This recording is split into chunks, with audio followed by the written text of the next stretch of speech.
Well, hello guys and welcome back to Mr. G Physics. Here's Mr. G and this time we're going to be doing another question for the grade 12. The grade 12 recently started writing the end of the year examinations, so I thought let's make a few videos for them to help them to get maybe reach that level 7 they are aiming. This time we're going to be doing a question on Doppler effect, which is one of the topics you need to master because it's an easy topic.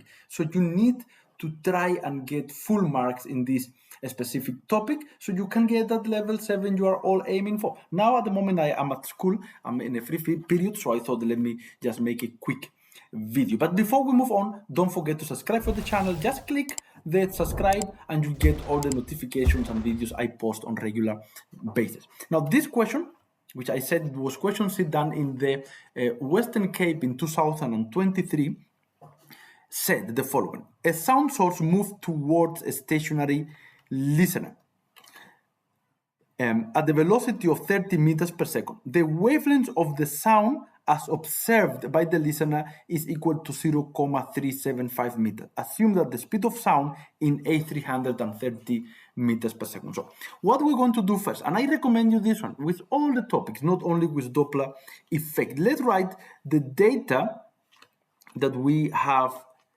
here. So let's write here on top the data we have. The first thing is that the source is moving toward. It means the listener is at rest, is not moving. Okay, so that is an important point here. So what we have here, the sound is moving at the velocity of 30 meters per second. So the speed of the source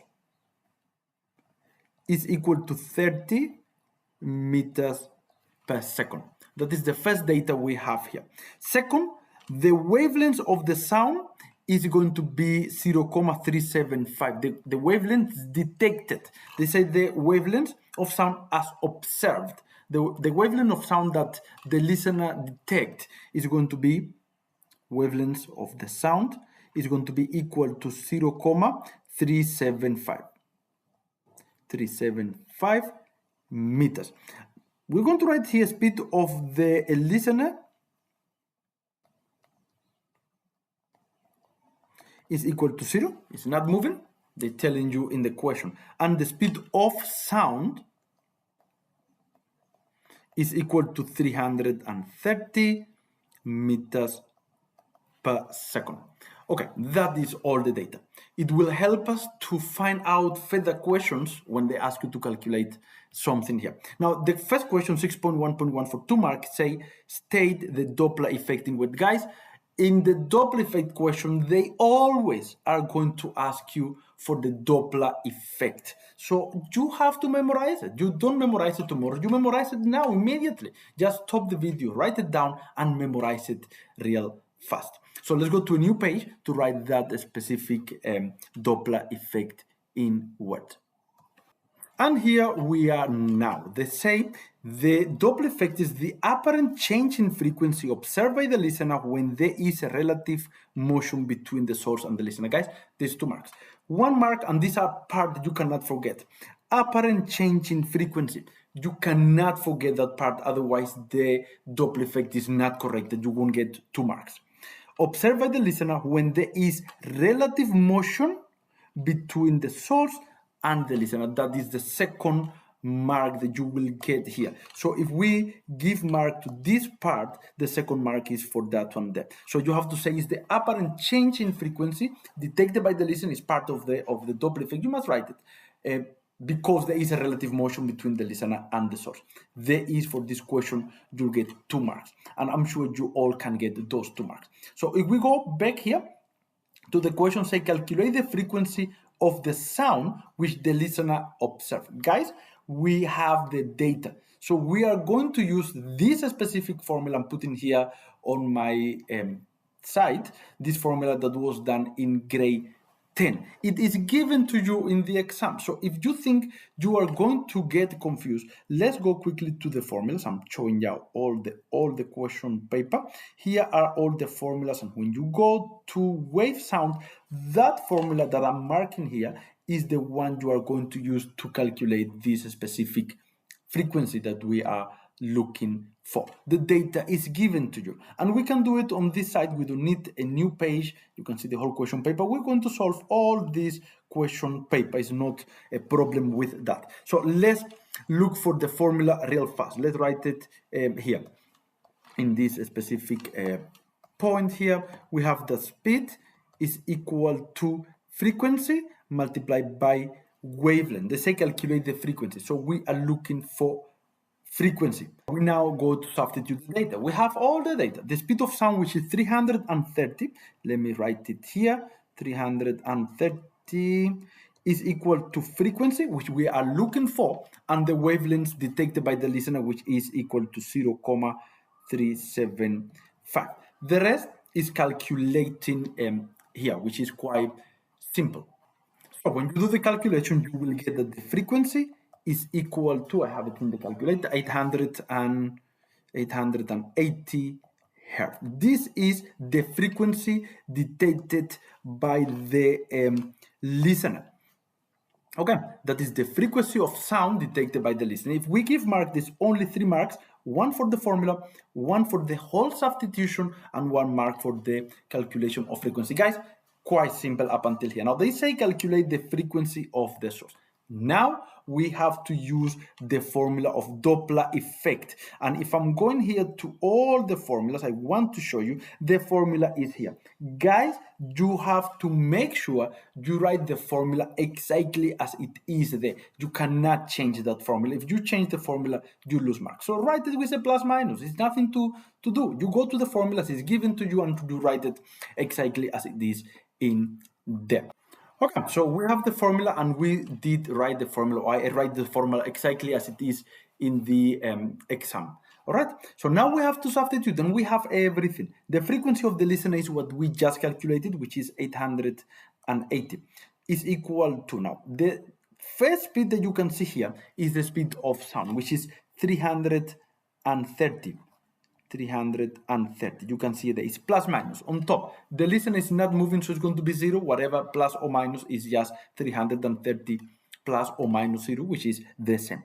And at the bottom, because the source is at rest and the listener is at rest and the source is moving towards, is going to be a minus here.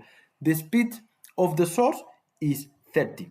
And all this one is multiplied by the frequency of the source, which is what we are looking for. Guys, this is the first part. The rest is just the calculation, which is math, and it's not that bit of a mess here. I recommend you to maybe sort as much as you can before you move on to the next one. There are not variables in the bracket, so we can solve all that bracket there. Okay, so let's see it quickly. Well, if you do the calculation, you get that 880 is equal to 1,1 frequency of the source, which is what we are looking for. When you calculate, you get that the frequency of the source, the frequency produced by the source, was equal to 800 hertz. There we go. And that is the answer. That is the answer. If we look for marking, we get 4 marks. So 4 marks, that is quite simple here. Guys, you will get 1 mark for the 800, for the formula. First of all, the formula, if that formula is exactly as it is there, which is the plus and the minus. 1 mark for the 880 substitution, 1 mark for this right side substitution, and 1 mark for the final answer, which then we are done. So this question is another 4 marks. Let me write it with the pen. There we go. 4 marks, guys. This is that question. Now, the next one is regarding the red shift and the blue shift. Is very easy. It's only going to be 2 marks, so don't spend too much time studying red shift and blue shift, but it is not difficult. You can do it. You can make it very easy. The question says study of line emission spectra obtained from various stars can provide valuable information about the movement of the star. It's always the same introduction here. The 2 diagrams below represent the emission spectra of a specific element, for example, helium. All right, so diagram 1 represents the lines emission spectra of the elements on Earth. That one is the reference point.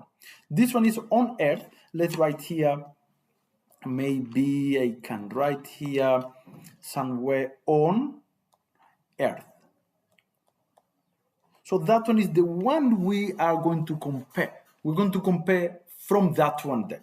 Say diagram to represent the lines emission spectra of the same element from the distant star, some star far away. So what we have here, on the right side is red, on the left side is blue.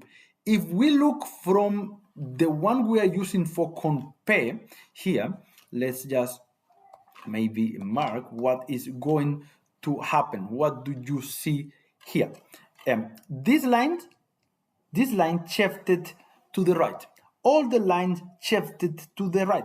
Guys, it shifted to the right side. It means it's a red shift. If we go to the spectrum of light, you can see that the red side is the one that have the smaller frequency, which means is the longest wavelength. Now, if we go to Doppler effect, if the wavelength is greater, it means that frequency is smaller, so it is moving away. So that star is actually moving away because it moved to the red part. But we didn't answer the question. I just explaining a little bit. In the star moving away or toward, it is moving away. How do I know it's moving away? Because there is a red shift. So the spectrum move towards the side of light that have a, let's say, longer wavelength, smaller frequency. Explain your answer by referring to the wavelength of the spectrum line in the diagram above. It moves to the red side, so wavelength increases. So that is all you have to say here. So all you have to say is the line moves towards the longer wavelength. Guys, this is all for now. Now, once more, don't forget to subscribe for the channel. Thank you for watching. Thumb up, write messages, you can comment, and then I'll see you next time. Thank you. I'll see you next time, Mr. G.